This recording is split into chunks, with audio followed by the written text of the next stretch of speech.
வணக்கம், இது அறுசுவையும் ஆரோக்கியமும். இன்றைக்கி நம்ம சேனலில் டேஸ்டியான நெல்லிக்காய் ஊறுகாய் எப்படி பண்ணுறதுன்னு பார்க்கலாம் வாங்க. இந்த நெல்லிக்காய் ஊறுகாய் பண்ணுறதுக்கு ஃபஸ்ட்டு வந்து நம்ம நெல்லிக்காயை வந்துட்டு நீராவியில் வேக வச்சு எடுத்துக்கலாம். அடியில் இந்த மாதிரி தண்ணி வச்சுருக்கேன். அதுக்கு மேலே இந்த மாதிரி ஒரு பிளேட் வச்சுக்கோங்க. இல்லை இந்த இட்லி மூடி இருக்கும் இல்லையா, இட்லி தட்டு இருக்கு இல்லையா, அதை கூட நீங்கள் வச்சுக்கலாம். இதில் இப்போது இந்த நெல்லிக்காய் நம்ம எவ்வளோ நெல்லிக்காய் வந்து யூஸ் பண்ண போகிறோமோ அவ்வளோ நெல்லிக்காய் உள்ளே இருக்க வச்சுட்டு ஒரு மூடியை போட்டு நம்ம இதை வேக வச்சுக்கலாம். ஒரு 5 நிமிஷம் வேக வச்சிங்கன்னா போதும், அதுக்குள்ளே நல்லா வெந்துடும். நமக்கு இந்த மாதிரி வேக வைக்கும்போது நியூட்ரியன்ஸும் வந்துட்டு லாஸ் ஆகுது. நமக்கு வந்துட்டு இதை வந்துட்டு ஷேப் வந்துட்டு நல்லா வரும். கட் பண்ணி எடுக்கும்போது நார்மலாக பச்சையாக இருக்கும்போது நமக்கு வந்துட்டு அந்த கீத்து வந்துட்டு நல்லா அவ்வளோ பர்ஃபெக்டாக வராது. இந்த மாதிரி நம்ம நீராவியில் வேக வச்சுட்டு எடுக்கும்போது அதை வந்துட்டு அழகாக கட் பண்ணி எடுத்துக்கலாம். ஒரு 5 மினிட்ஸ்க்கு அப்புறம் பார்க்கலாம். இது வந்துட்டு 100 கிராம் அளவுக்கு நான் பூண்டு தோல் உரித்து வச்சுருக்கேன். இதை அப்படியே நம்ம பேஸ்ட்டாக அரைச்சி எடுத்துக்கலாம். இதில் வந்து இஞ்சி சேர்க்கல, வெறும் பூண்டு மட்டும்தான். 1/4 டீஸ்பூன் அளவுக்கு வெந்தயம், 1 டீஸ்பூன் அளவுக்கு கடுகு, இது ரெண்டையும் வந்து வறுத்து நல்லா பவுடராக அரைச்சி எடுத்துக்கலாம்.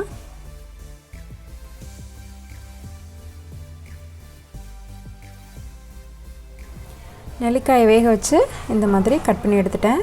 பாருங்கள் ஷேப் வந்துட்டு எவ்வளோ அழகாக வந்திருக்குன்னு. கடுகு வெந்தயம் ரெண்டையும் வறுத்து ஆற வச்சு அந்த பவுடரும் இப்போது ரெடி ஆகிடுச்சு. தோல் உரித்து வச்சுருந்த பூண்டையும் நல்லா பேஸ்ட்டாக அரைச்சி எடுத்துட்டேன். இப்போ நம்ம ஊறுகாய் செஞ்சிடலாம். அதுக்கு வந்துட்டு ஃபஸ்ட்டு ஒரு கடாய் வச்சுட்டு நல்லெண்ணெய் விட்டுக்கோங்க.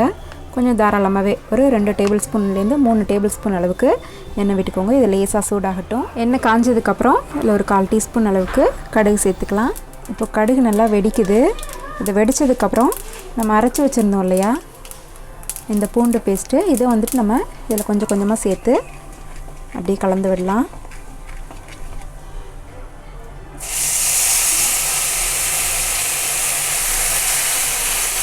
இது இந்த எண்ணெயிலே நல்லா அப்படியே கலந்து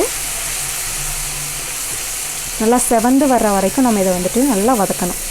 இந்த பூண்டோட பச்சை வாசனையும் போகணும், அந்த அளவுக்கு இதை நல்லா வதக்கணும்.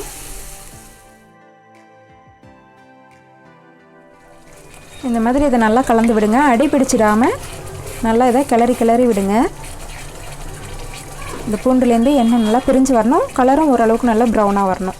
இப்போ ஓரளவுக்கு வந்து எண்ணெயெல்லாம் நல்லா பிரிஞ்சு வந்துடுச்சு. இந்த கலரும் ஓரளவுக்கு நல்லா மாறிடுச்சு.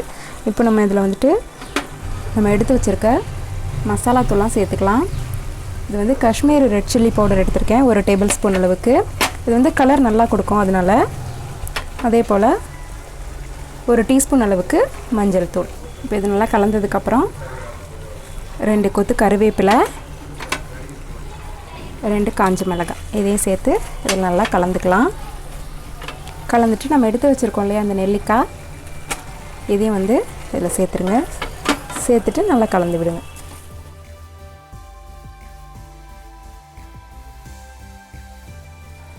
இப்போது நம்ம வந்துட்டு வறுத்து அரைச்சி வச்சோம் இல்லையா அந்த மசாலா பவுடர், அப்புறம் ஒரு 1/2 டீஸ்பூன் அளவுக்கு பெருங்காயத்தூள், அப்புறம் இதுக்கு தேவையான அளவு உப்பும் சேர்த்து நல்லா ஒரு தடவை கலந்து விடுங்க.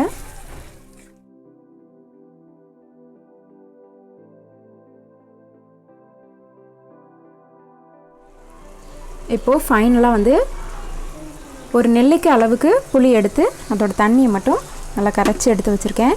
இதையும் வந்துட்டு இதில் சேர்த்துக்கலாம். இப்படி நம்ம சேர்க்கும்போது அந்த புளிப்பு சுவையும் கிடைக்கும். நமக்கு வந்துட்டு ஊறுகாய் வந்து சீக்கிரம் கெட்டு போகாமையும் இருக்கும்.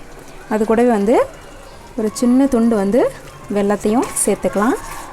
இப்போ இது நல்லா கலந்துட்டு இது வந்துட்டு ஒரு 4-5 மினிட்ஸ்க்கு வந்து நல்லா குக் பண்ணிக்கலாம்.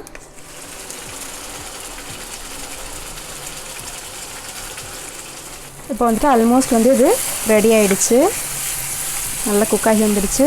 உப்பு வந்துட்டு கொஞ்சம் தாராளமாகவே சேர்த்துக்கோங்க. நம்ம புளியெல்லாம் சேர்த்துருக்கிறதுனால டேஸ்ட் பண்ணிவிட்டு உப்பு கொஞ்சம் அதிகமாகவே சேர்த்துக்கோங்க.